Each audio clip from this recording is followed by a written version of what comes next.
Hey, what's up guys? It's Chris with Infotainment.com. We got our 2017 Toyota Tacoma here again today. Today we're going to be doing a TRD intake on this truck. We're going to show you how to do that. So let's get started.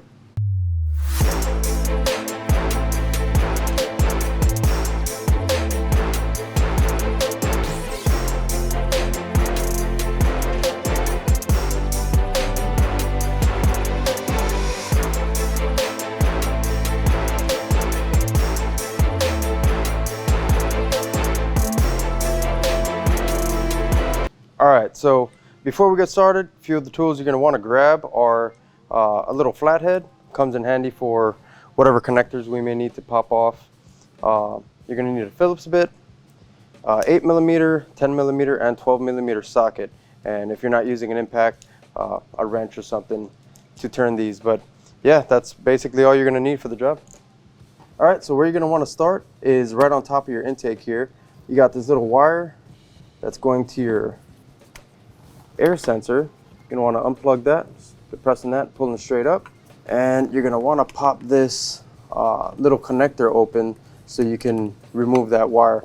You're only going to be changing out this top portion, but we're going to have to remove the whole thing for the install. If you stick a flathead into that connector, this thing will pop right up and you can take this wire out. Now your wire is free and clear from this box, so we can go ahead and take the box off now.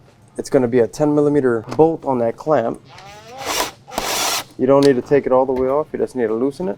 Once it's loose, you're going to want to pop your connectors or your little clamps here on the top of the airbox off. Kind of wiggle it and you should be able to take this whole top piece off of the vehicle. Now this we're going to have to swap over to our new part, so don't discard this until you swap this over. We'll set this aside. And your filter element is just laying in there. We can pull that out. We will not be reusing that. When we get to the bottom of the airbox here, you have two 12mm bolts that are holding this thing in. So you're going to want to remove those.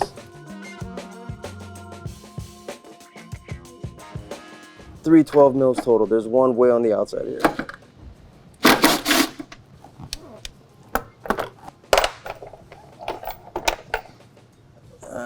There's where that outside one was. It was a little hard to see. Alright, once you remove those three 12mm bolts, you want to pull out from your lower intake box, and on either side here you have a little clip that's holding this little cone in. All you got to do is stick a little flathead in between there and that piece should come right out of there. Now pay attention to where that protrusion is and this cut here, because what we're going to do is take our air accelerator cone here and basically we're going to stick this in the fender and then we're going to slide this box into it. But you're going to want this little slot there to be in that upright position. So we'll set the lower intake box aside and you can kind of just smush this in there like that. There we go, and that thing's pretty vertical. Now we can get our intake box. You can just line up that vertical slot and it should just kind of pop right in there.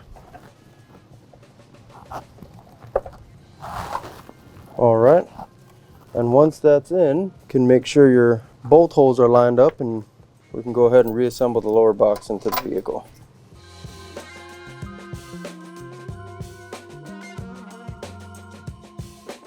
Alright, that's nice and tight. Now we can move on to the next part of the install. Alright, to remove the intake pipe, what you're going to want to do is just pull up on your engine cover here. It's just held in with a couple of little grommets to kind of hold that cover on. But from there, you're going to want to remove another single 10mm here to remove this clamp. And then this hose, which you don't need any tools for. You just take it, squeeze it, slide it up and out of the way, or you can actually slide it down and out. And if your hose is very stuck and solid and it's been on there for a long time, you kind of just twist it and pull outwards. And then we can remove this 10mm, or not remove, just loosen.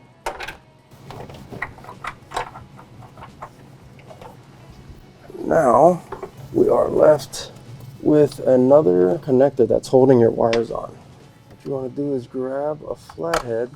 You're just going to push down on either end. This one popped off really easy. Yeah, once you push down on either end of that little clip, it'll just pop right out of there. Then you can remove this box and we can replace it with our new one. All right, so with your intake components on the table here, we'll show you what you need to do. So this intake airflow sensor, we're going to need to swap that over. The little connector right here that holds your wiring in place, it's clipped in to the air box. You're going to need to pop that off and throw it on here so it can hold your wires down. And they made it pretty easy. Inside of that connector, there's a couple of little slots here. If you got a little flathead screwdriver, you should be able to stick it right in there and pull straight up out, and you'll get that little connector out. We won't put that in there yet, just so we can make sure we get in the right orientation when we're back in the vehicle. But we'll set that aside and we'll move to taking this off. So you grab your Phillips screwdriver. You can do it with a number 2 bit. A number 1 might fit in there a little bit better, but don't strip these screws out because you'd be hard pressed to find something else that's going to be the exact same size without running to the dealership. Once you get both those screws out, you'll notice it has an arrow aiming towards the engine. So it can only go in one way, but that's just like a fail-safe, so anybody can do it, you know, without getting it wrong. But also, when you pull these out, sometimes it's a good idea to give it a little wiggle and then pull out, because around it is an O-ring. And depending on the age of your vehicle and how many miles it's been in the sun, this can be very dry. So if you pull straight out, a lot of times you'll just rip that, and you won't even know it that you ripped it. You'll put it in there, and then you'll have a little air leak right there. So just something to be mindful of as you're pulling that out. So now with the new intake box here, just stick that piece back in, line up your 2 screw holes, and put your Phillips screws right back in.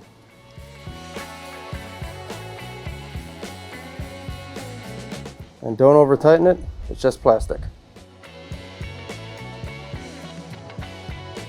All right, now we'll move on to our couplers here, little silicone tubes, and basically these are kind of fixed so you can't get these wrong either. There's little notches in here that will line up to their corresponding locations on whatever you're connecting it to. Let's get this stuff out of the way. With our new intake pipe here, you'll see there's certain shapes on here that will only allow its corresponding coupler to fit in. So you can't like get the wrong one and stick it in the wrong place because it won't match. You know, it's just basically matching shapes at that point. But yeah, we'll take all of this stuff and we'll go back to the vehicle and we'll continue the installation. All right, so now back in the truck here, on your throttle body, you'll notice that little center raised portion in the aluminum here. That's going to line up with your silicone coupler here. It literally only goes on one way. And what I like to do when I'm putting these on is I like to have these guys on there already, loose, and aiming at me. So when you're putting it on there, if this thing was aiming in the other direction, you'd have to spin it all the way over here so it's aiming upward so you can tighten it down. So I just like having everything aiming at you just to ease installation or removal the next time you have to remove this. But basically, if you just kind of wiggle it on there, you'll see that lines up really good. It's actually really snug already, and these aren't even tight yet. Once this first one's in, I'll just give it a little snug. It's not going to go anywhere. I'll give it a better tightening once everything's in place. But now we can grab our next intake pipe here. So there's a notch on this bottom side of this silicone coupler that'll fit right into your intake pipe here. So when you're sliding this on, make sure that that thing is getting all the way seated in there, and that's how you know you have it in there enough. Also, with that vacuum line that we removed earlier, if you left it on the other intake tube, you're going to want to just squeeze that and get that off of there. I like to put it on the tube itself, so when we have our new tube or new intake pipe, we can just push that tube back over it and then squeeze that little clamp back on. But we'll go ahead and slide this thing in here real quick. There you go. And that actually fell into place like a Lego. So really nice. We'll snug this one down also. Get your vacuum line.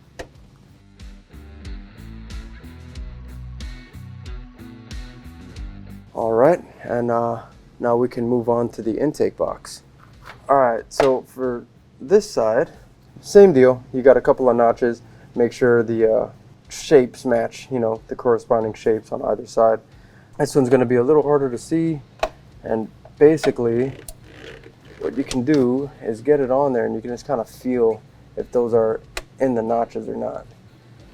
And just kind of spin it and it'll fall into place and lock into place when you got it right. We'll do the same deal here. Tighten that just a little bit, snug it down. And now we can grab our filter and set our filter in place. That'll just drop into place. Same orientation that your factory one was in, with most of the filter element in the lower box here. And then we can grab our upper intake air box and slide that in, lining up those notches just like we did earlier. And I always like to just feel right around and make sure that there's nothing weird going on. Everything's kind of seated where it needs to be. And once you have your notches lined up, you can snug the hose clamp down.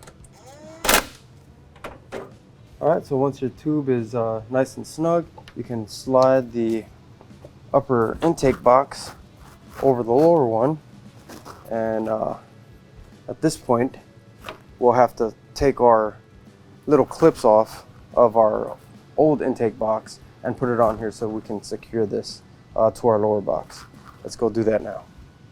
All right, so to remove these guys here, your little clips here to transfer it over to your new intake box, you just want to grab this bottom of the clip, take the top portion here and press down. And what that'll do is that'll separate this little jaw here, allowing you to pull straight out of there. You kind of just depress that and you can just kind of wiggle those out of there. We'll go transfer this over to our new intake. With your pieces that you just removed, you can latch it back over while depressing that and it'll just kind of snap right back into place. Basically, it's the reverse of how you removed it.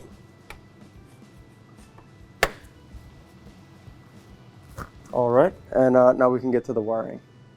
All right, with your intake wire here, with the little clips on there, the retaining clips, you can go ahead and clip that back in to your new intake pipe here. And then you can grab your clip that we removed earlier, snap that into place